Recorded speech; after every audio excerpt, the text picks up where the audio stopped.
Okay, I'd like to go back to how well your school prepared you for this big venture. So, AUB, undergrad studies, you came out from a school that equipped you with skills and knowledge, etc. Were they enough?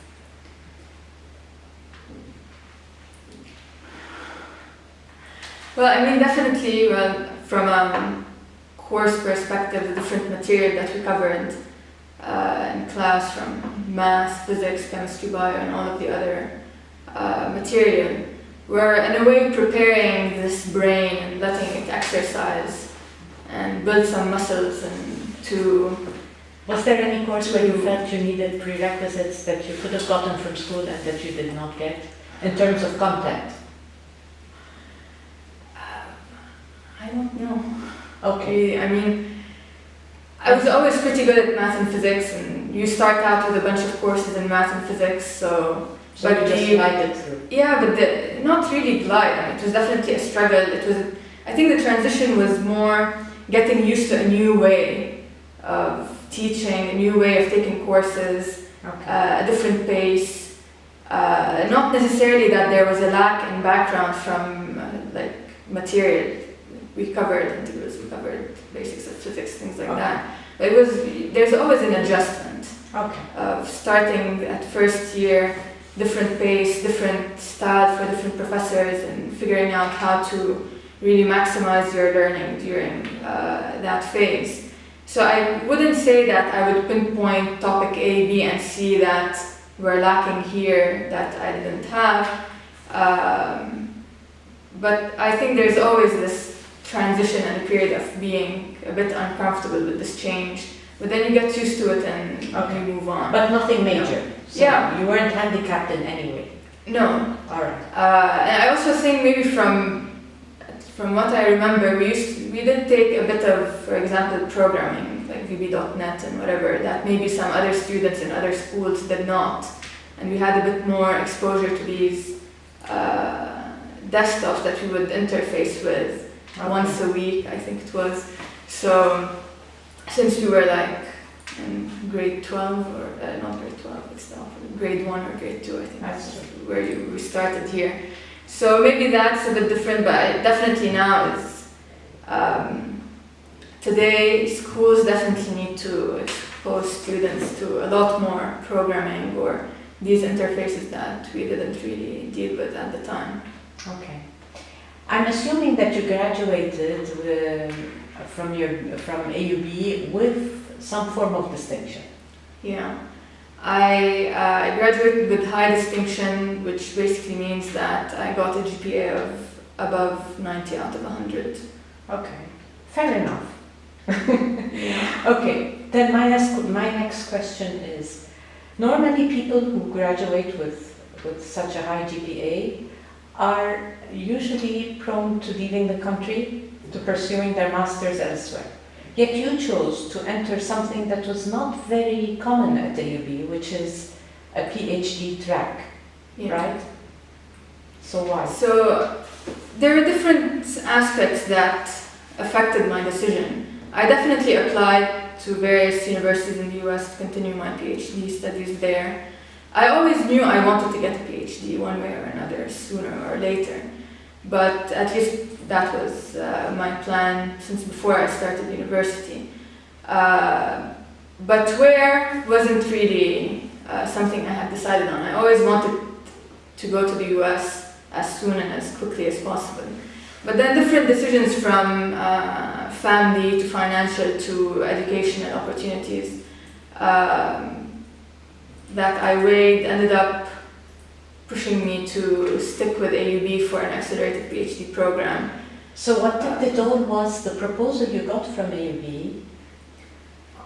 Well, at the time when I applied for the PhD, after graduating from my bachelor's degree, they had just introduced this concept of accelerated PhD, where for students who have a specific academic background or certain academic accomplishments, including doing some research in their undergraduate studies, having a specific GPA, things like that, they were given the opportunity to apply for this accelerated PhD, which basically means that I wouldn't do a master's thesis, but I'd directly jump into the PhD program where I'd have to take a certain number of courses and then just work on my dissertation, which would basically have made the process of getting my PhD a little faster than going through a master's program and then applying to a PhD program.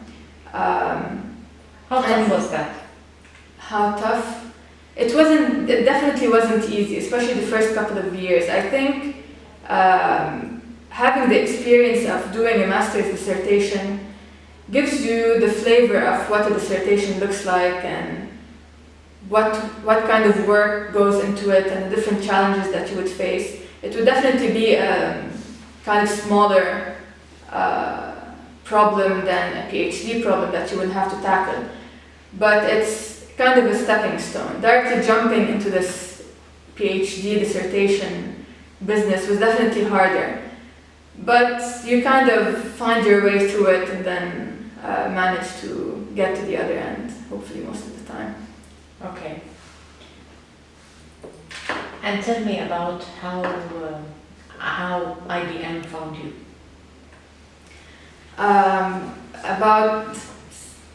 In March, that's about 6-7 months ago, there was a conference at the UB, Women in Data Science, that I was attending. And one of the speakers was a director at IBM, Rania Khalaf, and she was giving a talk. My advisor, Mariyat Awad, was also giving a talk in this conference. And usually during conferences, You network? Yeah, we network, try to speak with different speakers and things like that. And I got the chance to speak with Rania after her talk, and we discussed a bit my plans after graduating and things like that. So IBM was definitely a place I was interested in applying to. And then a bit closer to my graduation in the summer, Rania had kept me in mind, and she kind of forwarded my CV to HR at IBM, and they got in touch with me and started the interview process. After a good number of interviews, they offered me the job. And then that was around August, I guess. And then we started the process of me applying for a visa and things like that to go there and finalizing my dissertation here.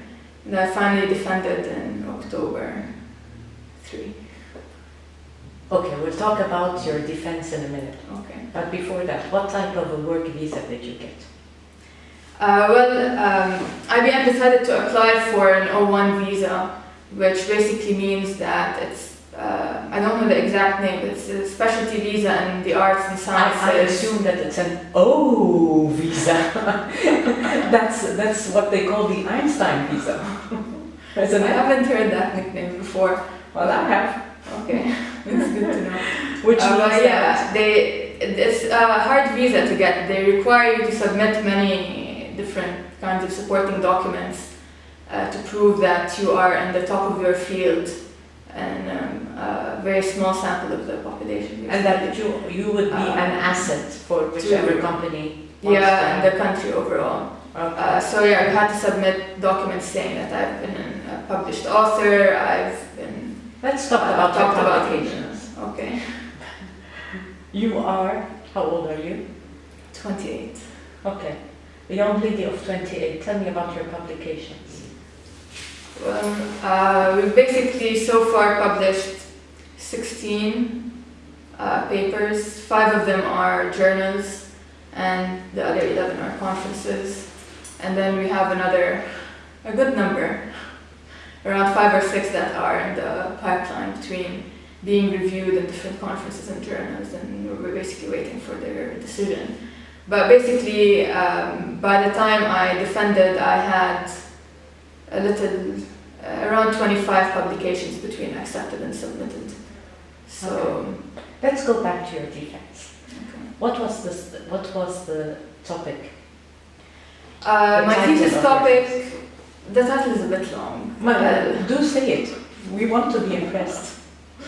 Okay, so the title is on taming large optimization problems, a machine learning approach to autonomous package delivery. Okay, in normal lay English, that would be? That basically means that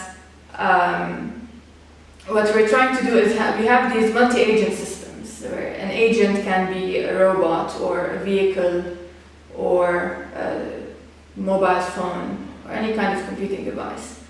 And then multi-agent system basically means that you have multiple of these agents working together, or usually they're in the same environment, and then if they're working together it would be a cooperative multi-agent system. So that's what we dealt with, cooperative systems, where we needed these agents to work together on the task of delivering packages from one point to another. So kind of what Amazon, FedEx, DHL deal with, where they have many of these packages and they need to find the best way to deliver them to their destination.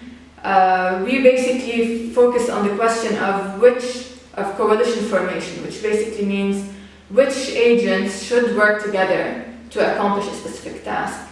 The task being deliver this package or a subset of these packages to their destinations. Okay. And we basically had to model the problem, which we did using optimization theory, and then we needed to come up with algorithms that would solve the problem. That would basically mean determining which agents will form a team and then deliver which packages. And then basically the algorithms are what we contributed in addition to the formulations of the problem. Okay. How did the defense go? The defense went well. Usually the format is I have 40 minutes to present my work uninterrupted. So I had about 50 slides that I went through and presented. And then my committee was formed of 5 professors in my field. One of them is my advisor, and then there's the chair of the committee, who's a full professor at AUB. And then the third member would be a professor at AUB in the ECU department, and then we generally have 2 committee members who are professors outside of AUB.